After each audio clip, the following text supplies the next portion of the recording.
Sahra Vansani yo'lida 7 etajlik ishligi uning 7-etajdan 2 xonali 75 kvadrat maydonga ega bo'lgan kvartiramiz sotuvga chiqdi. Hozir biz hol, ya'ni mehmonxona qismida turibmiz. Chiroyli dizayn qilingan mehmonxonamizni ko'rishingiz mumkin. Lyustralari ilingan, natijada patolog qilingan. Devorlarimiz mo'ysha avoyda moslab turib dizaynni eshiklarimizga yopib qo'yildi.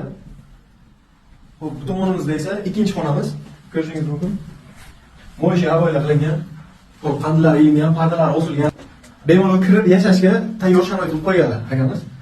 Bu tomonimiz umumiy sanuzor qismini ko'ramiz hozir. Bu tomon umumiy sanuzor qismi, aksiyonlar ham pildirib qo'yilgan. Tayyor holatda. Bu tomonimizda esa kattagina kuxnya qismimiz bo'lyapti. Bu yerda o'tirib choy ichish, stol zonalarini qilib qo'ysangiz ham bo'ladi. Bu konturli katel istaladi xonalarimizni ko'rishingiz mumkin. Bu 3 etajli kuxnya naborlar qilib qo'yilgan.